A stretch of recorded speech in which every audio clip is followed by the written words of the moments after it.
โอ้มาเลยแม่โอ้โอ้เลยแม่มาเลยแม่จักหมูจักมามาดิไปเตอร์หิวเนาะมันโอ้ยมาก็เพราะมาอุ้มลูกไผ่ลูกมันบาดเดีพี่น้องเลยหลังจากขึ้นมาแต่ทางทงไห้ทงหน้าบาดนี้พี่น้องเอ้ยเนาะมางานวันเกิดอีกแล้วเมื่อวานนี่ไปงานวันเกิดไอ้นิวจ้ะมาย่างนะได้ย่างนะโอ้ยสบายดีลูกสบายดีกันสบายดีมาอีกวันนี้มางานวันเกิดน้องน้ำพิง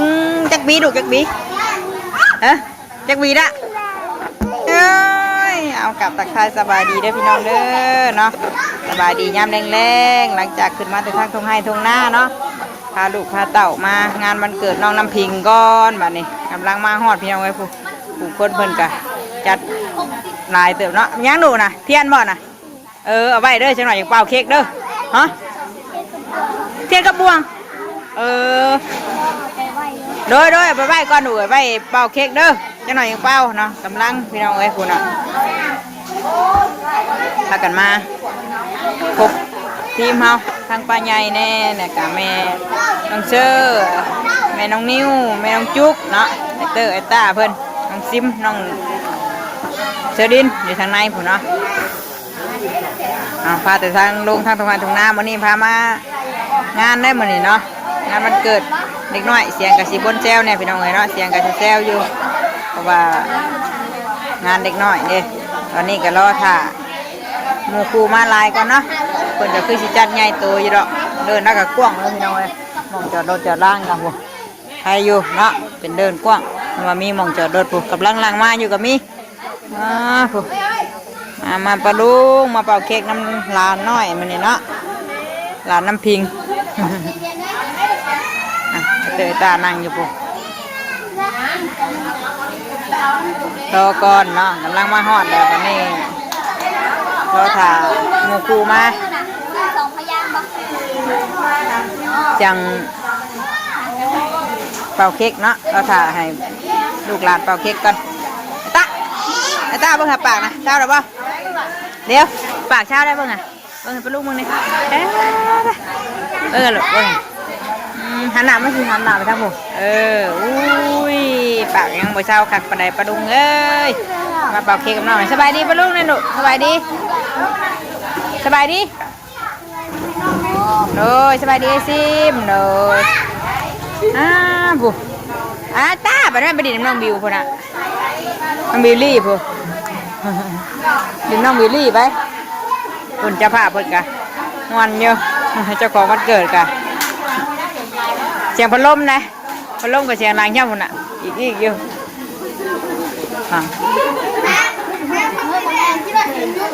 ยวเสียงยุ่นนั่นติสบายดีเด้อเลยเสียงยุ่นติ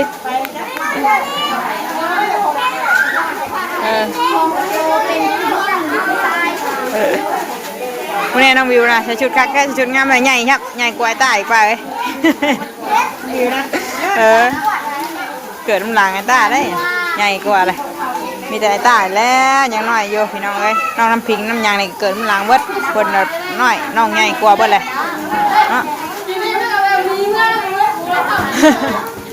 กินอิ่มเลยกับเมื่อป้าได้สิทางแมงนิวคนทางแมงเชอร์เป็นกันนั่งอยู่คน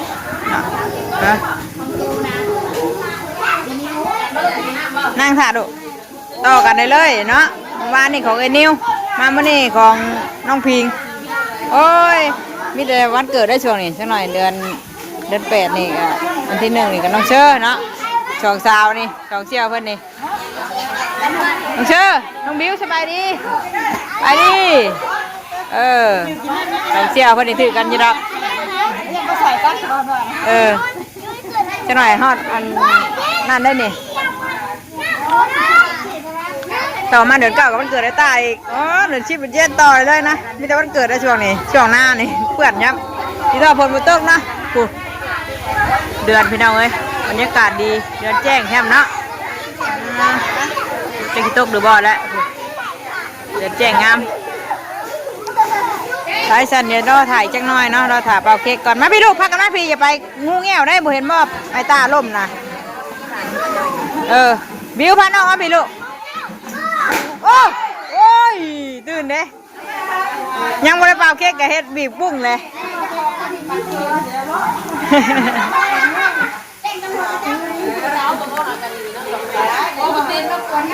เฮ็ดได้ลูกพากันเล่นหนูเบิ่งชมกันวิว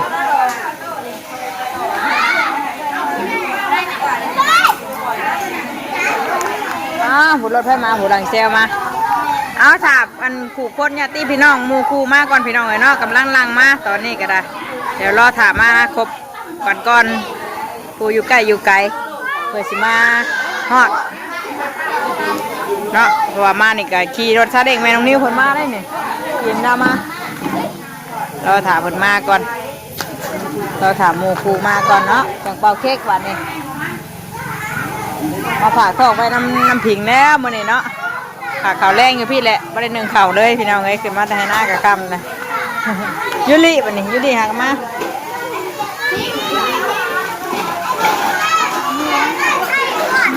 เสียงหลังเชียวแม่หน้ามาเอาดู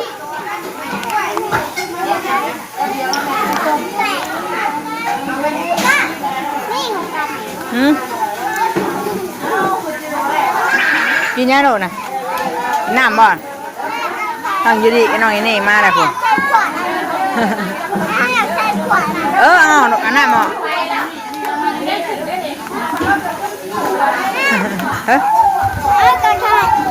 ใครให้น้องบิวใครให้บนแน่น้องนะน้องตัวใหญ่กว่าเลยมาทางนี้ด้วยบ่มาแต่มีด้วยบ่เด็กตัวงามแท้น้องบิวละใครหน้าแม่ตาบ่ใครได้บ่โอ้ยให้เตอร์ใครให้ไปเตอร์ใครให้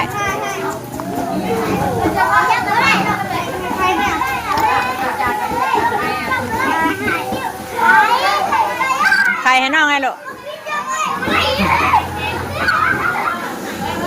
โอ้จักหมูจักหมาเชี่ยวอยู่แบบนี้ไปชิน้องไอ้โจ้คิดไปก่อนเนาะเดี๋ยวเราถ่ายเอาเค้กก่อนปุ่นนะได้หยอกกันที่เชี่ยวอยู่วันขอดีหน่อยพากันมวนชื่นนะถ้าน้องบิวเพิ่นแห้งคักมวนว่าบิวแจกสนั่นฟันพื้นแบบนี้เนาะเพราะว่ากันพี่น้องเลยเพราะว่ามันเป็นวันเกิดเล็กน้อยเสียงบนแซวแน่ลูกเพิ่นลูกโตคนละ2คนละ3มาเลยแม่มาเลยแม่มาเลยแม่จักหมูจักหมามาดิไปเตอร์หิวเนาะมันโอ้ยมาก็เพราะมาอุ้มลูกไผ่ลูกมันบาดเดียวพี่น้องเลยเดี๋ยวหัวลูกคบกันโอเคโอ้ยดูไปเดี๋ยวรอถ่าเป่าเค้กจ้ะเนาะรอถ่าเป่าเค้กน้ำผิงเพื่อนเล็กน้อยพี่น้องเลยเดี๋ยวโจ้คลิปไปก่อนเนาะจักหมูจักหมาจักคนจักแซวอยู่นั่นฟันพื้นอยู่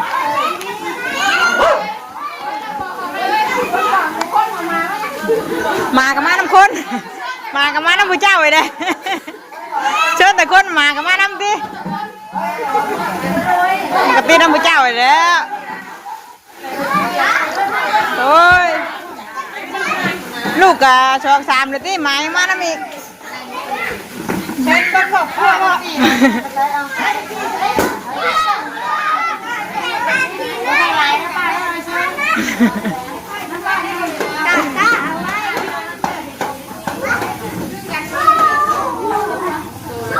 วินเนยออกมานอกแล้ววินนั่นนู่นน่ะคนกำลังหลังมา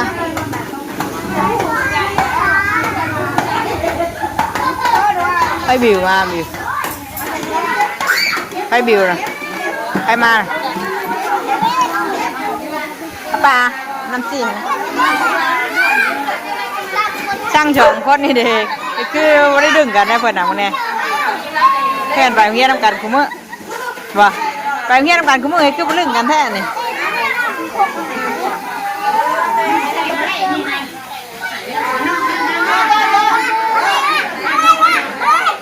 เห็ดชนแก้วไว้ย่างอีกว่านี่เชิงแบบบุ้งแต่เชียว มืดเนาะกล้องกับมืดพี่น้องเลยกลางคืนมาถ่ายบรรยากาศงานวันเกิดน้องน้ำพิงไปฉันเดี๋ยวต่อคลิปอีกเทื่อนึงเบาไหลไม่ได้เจอพี่น้องเลยเดี๋ยวเจอคลิปก่อนเดี๋ยวรอถ่ายเบาเค้กเนาะคู่กับเรามาอยู่ลังมากับนี่เนาะรอถ่ายเพิ่นกันมาก่อนไปบัดนี้พี่น้องเลยเนาะในเวลาเป่าเค้กเพิ่นแหละไปกลับไปเป่าเค้กในพี่บัดนี้คนกระไรอยู่เนาะจัดไงเติบอยู่ไปสบายดียังเด่นนี่นำเงินกันได้ไวอยู่ไปเกือบเฮ้ยเกือบเพี้ยได้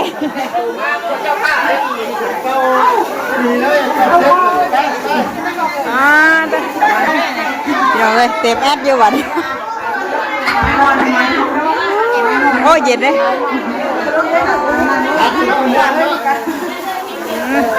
เย็นจะจ่อยกระไม้ที่ว่ามันไหลยับ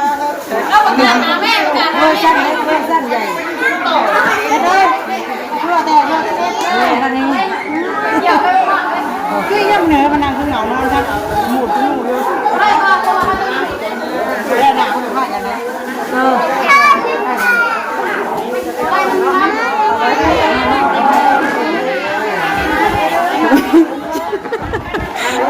จะได้ไหม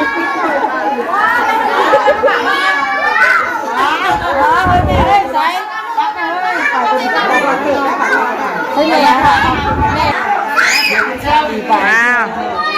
โอ้ตัวเสียงสนั่นอยู่บาทนี่พี่น้องเอ้ยประกาศแม่ทึกนี่มันแล้วลูกมันจะดื้อแล้วลูกเด้ออย่าดื้อ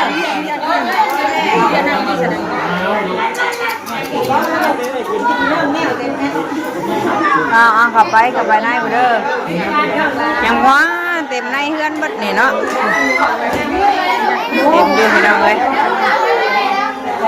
ยังบนเซลอยู่เนาะใช้เพิ่มสมองเป้าวอนะไม่ได้พูดอย่างเป้าบาทเนี่ยมากันให้ซะนั่นนี่เป็นลูกนะเนี่ยพี่แอนดี้ไปว่าเราว่าเนี่ยนะเอากับลังพี่น้องเอ้ยอย่างวนเซลอยู่ลูกหลาน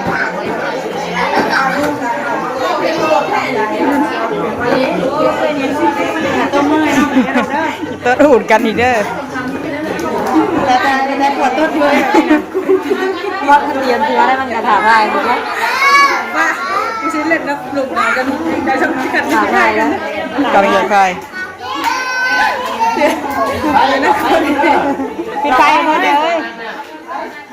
การว่าอย่าไปข้างหน้าเลยปิดไฟบัดนี้ได้ทันทีครับบอกแล้ว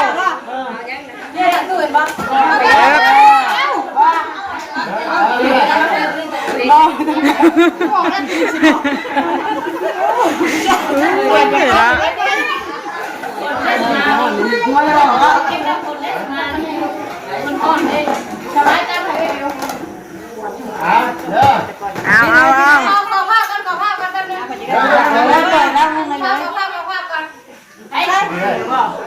ก็หัวใส่กระดาษบ้านเขาก็ได้แล้วพวกก้อนเราอยู่ไกลแท้บ้านเอาบ้องแห่ป้าจ้อยนะถ้าเราไปพุ่งทั้งบ้านเดี๋ยวได้ขอเนี่ย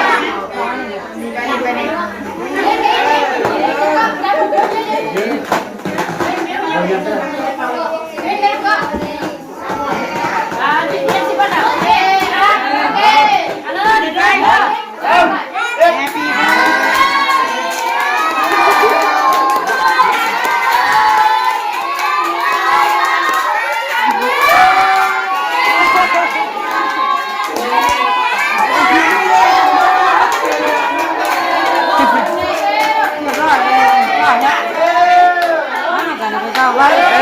เปิดไว้ไปนี่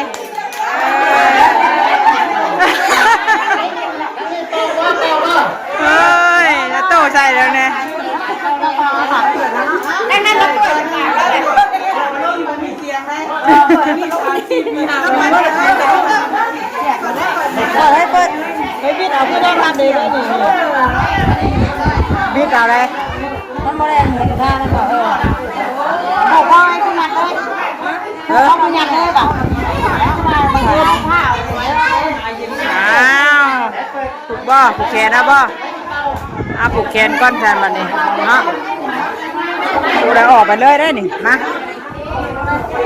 เอามาจะมาไว้ผูกเอ้ยผ่ายวะผ่าผูกแขนวะมาผูกแขนน้องน้ำพิงกันพี่น้องเอ้ยเนาะ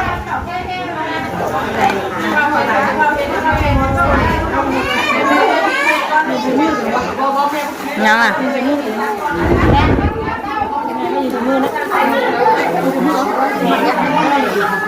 อึ๊บง่ายไปเลยนี่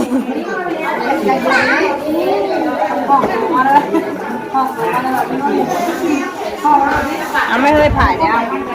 เอาให้อาป้าผ่ายป้าเฮ้ยฝั่งนี้จะคนหลาย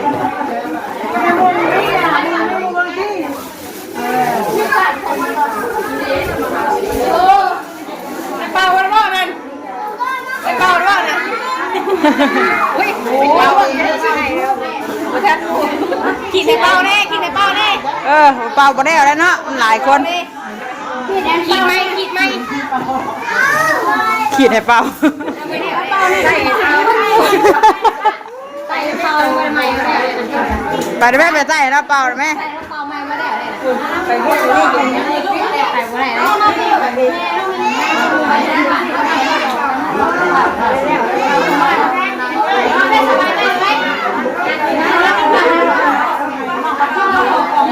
ได้ไปเอาผูกกันเอาป่าผูกแขนน้องพี่กันนะ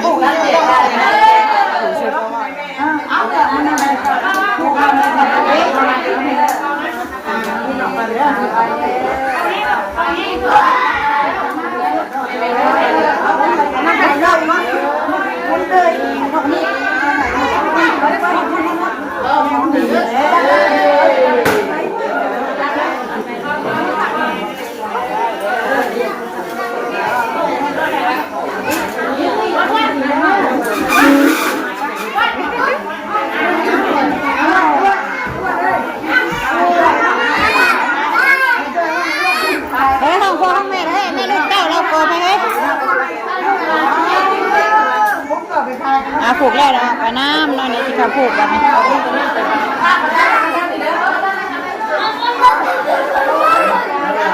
หนว่าผูกอยู่มาเอาให้ผูกแล้วอะไรบ้างเอาเฮียเอาตัวนี้ปะจับบ่ไอเต้จับไหนก็ได้ไอเต้จับบ่ให้ป้านะไปเอาผูกแล้วเรียบร้อยบัดนี้พี่น้องไว้ออกมานอกก่อนห่อนเนาะไว้เปลี่ยนแล้วอะไรแบบนี้จะไปป้าหรอกไปมานอกก่อนคนในทางนอกพี่กันลายเนาะห่อนออกมาเด้อก็จะได้เกิดแต่เบิ้งหาเกิดก่อนเด้อเฮ้ยมาก่อนห่อนนะ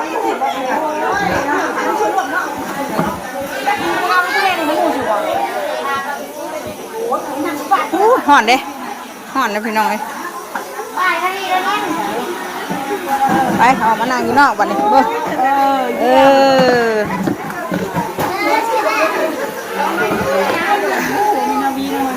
ห่อนวะห่อนนอนอยู่ในกี่เนาะห่อนย่ามุ้งห่อนเอาไปเส้นบัดนี้เนาะถ้า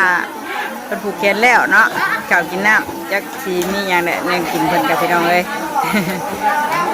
จะเราไล่ยังอยู่ในกินเนาะแต่ว่าวันนี้มาเกิดน้องน้ำพิ้นเนาะดูดาวบุญบ้านนาเกินมีสัญญาณบ่ทอดหน้าเนาะบรรยากาศงานวันเกิดพี่น้องเจียวเซลอยู่เนาะเจียวจับเกิดบนเซลบริการเข่งอะไรดิ